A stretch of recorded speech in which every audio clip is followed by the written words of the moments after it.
Welcome back to my channel. आज हम लोग समझने वाले हैं अकाउंटिंग अजम्पशंस। दरअसल ये पार्ट 2 है। अगर आप लोगों ने पार्ट 1 नहीं देखा तो पहले पार्ट 1 देखिए। चलिए बिना टाइम वेस्ट करे स्टार्ट कर लेते हैं। Accounting assumptions. तो अकाउंटिंग अजम्पशंस ये कुछ अजम्पशंस होती है, कुछ अवधारणाएं होती हैं जो कि हर एक बिजनेस को मानना पड़ता है। ठीक है, हर एक बिजनेस को ये मानना ही पड़ेगा। तो ये क्या है, चलिए समझते हैं। तो सबसे पहले आप यहाँ पे देखिए, जो अजम्पशंस हो जाती हैं ये 3 टाइप की हो जाती हैं। कितने टाइप की? 3 टाइप की हो जाती हैं। सबसे पहला जो अजम्पशंस हो जाता है वो हो जाता है going concern assumptions. Going concern assumptions हो जाता है। फिर आ जाता है कंसिस्टेंसी अजम्पशंस। फिर आ जाता है एक्रूअल अजम्पशंस। तो कंसिस्टेंसी अजम्पशंस इसे पहले समझते हैं। तो कंसिस्टेंसी अजम्पशंस, अब खुद सोचिए ज़रा, जब पहली बार आप बिज़नेस खोलेंगे, जब आप पहली बार बिजनेस खोलेंगे तो किस उद्देश्य से, क्या सोच कर खोलते हैं? प्रॉफिट कमाना तो एक अलग चीज़ हो जाती है कि वो तो हर कोई चाहता है, लेकिन ये भी तो चाहते हैं ना कि बिजनेस ज़्यादा से ज़्यादा चले, तभी तो आप ज़्यादा से ज़्यादा प्रॉफिट कमा पाएंगे ना। तो सबसे जो पहला ये अजम्पशंस आ जाता है गोइंग कंसर्न अजम्पशंस। इसमें एज्यूम किया जाता है कि बिजनेस खोला गया है तो यह लंबे समय तक, इनफाइनाइट समय तक, अनंत के लिए खोला गया है। हाँ, तो आई होप आप समझे होंगे। ठीक है, चलते हैं नेक्स्ट पॉइंट की ओर। Consistency assumptions. कंसिस्टेंसी अजम्पशंस क्या मतलब है इसका? तो वर्ड को समझिए सबसे पहले। इसमें कंसिस्टेंसी, इसका मतलब हो जाता है कंसिस्टेंट, लगातार, मतलब लगातार, कंसिस्टेंस, एक ही तरीके से लगातार। तो अगर इसके अजम्पशंस का हम लोग पढ़े तो हमें पता चलेगा कि ये जो अजम्पशंस है ना, ये कहता है कि अगर हम कोई काम कर रहे हैं तो उसे एक ही तरीके से करें, उसमें बिना कुछ चेंजेस करें। इसको एक और तरीके से समझिए कि अकाउंट्स में ना काफ़ी सारे मेथड हो जाते हैं। अकाउंट्स करने के लिए काफ़ी सारे हो जाते हैं मेथड। हाँ, तो अगर हम लोग हर एक मेथड का इस्तेमाल करते रहेंगे, मतलब हम एक ही मेथड का इस्तेमाल करेंगे बिना कुछ चेंजेस करें, तो हमें बेटर रिजल्ट मिलेगा। कैसे बेटर रिजल्ट मिलेगा? तो एक उदाहरण से समझिए। एक वर्ड होता है डेप्रीशिएशन। इसे समझते हैं क्या होता है। सबसे पहले डेप्रिशिएशन का मतलब होता है falls in the value due to tear and wear. मतलब चीज़ों की जो वैल्यू होती है, उनका जो प्राइस होता है, उनकी जो मूल्य होती है वो कम हो जाना। किसकी वजह से? Due to tear and wear, टूट फूट की वजह से, कोई डैमेज की वजह से। ठीक है, वो कुछ भी हो सकता है।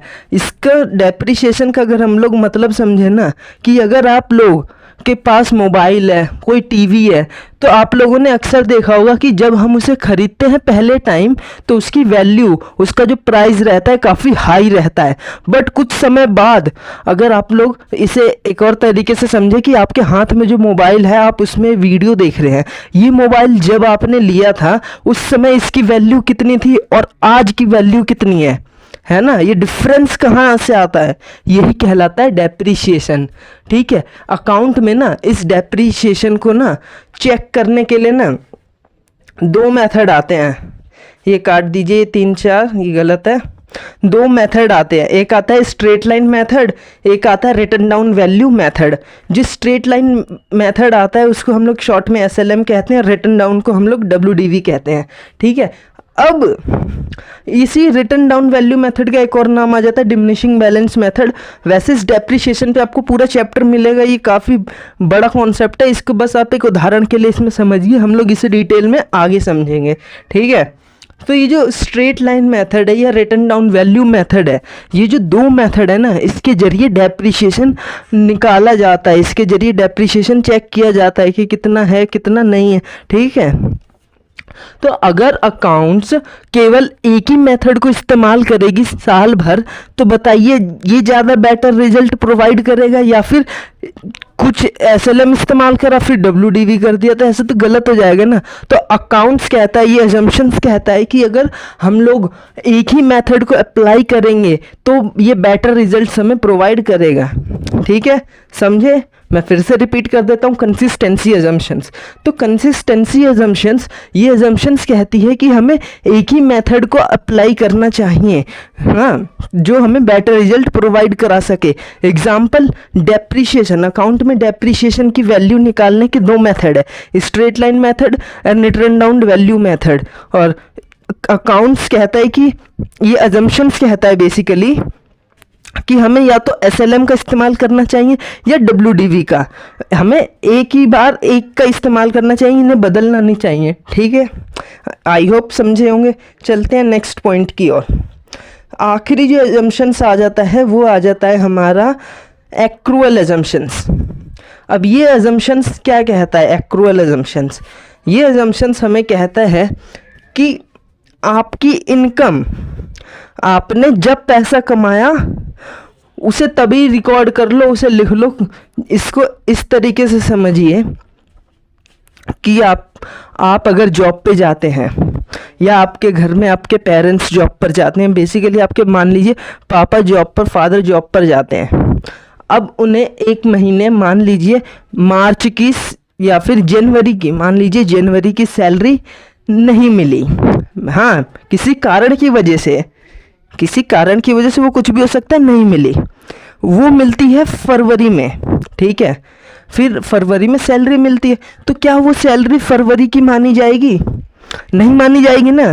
कब की मानी जाएगी? जनवरी की। तो ये अजम्पशंस कहता है ना कि इनकम जब की है ना, उसे तब का ही दिखाओ। बेशक आपने जैसे कमा लिया हो, आपने काम करा, आपका उस महीने की सैलरी हो गई थी बट वो मिली नहीं, लेकिन हो तो गई थी ना, आपने कमा तो लिया था। वो बेशक थोड़ी लेट मिली लेकिन वो थी उस महीने की। तो ये अजम्पशंस कहता है कि इनकम जब की है उसे तब का ही दिखाओ, तो ये बेटर रिजल्ट प्रोवाइड करेगा। और इसी तरीके से खर्चा जब का है तब का दिखाओ। अब मान लीजिए कि अब एक और एग्जांपल लेते हैं कि बिजनेस में बहुत सारे खर्चे होते हैं। अब अगर बिजनेस इस साल का खर्चा अगले साल के ना लिख के अगले साल के खर्चे में लिख दे, तो क्या वो अच्छा रिजल्ट प्रोवाइड करेगा? वो तो प्रॉफिट कम कर देगा। लेकिन क्या ये एक्चुअल रहेगा? नहीं, क्योंकि वो इस साल का खर्चा था, उसे हमने अगले साल दिखा दिया। तो ऐसा नहीं। तो ये अजम्पशंस कहता है कि इनकम जब की है उसे तब का दिखाओ, खर्चा एक्सपेंस जब का है उसे तब का ही दिखाओ, ठीक है। आई होप समझे होंगे ये अजम्पशंस। अगर वीडियो अच्छी लगी हो तो प्लीज़ लाइक कर देना, चैनल को सब्सक्राइब कर देना, वीडियो को ज़्यादा से ज़्यादा शेयर करना। मिलते हैं नेक्स्ट पार्ट में, and thanks for watching my videos.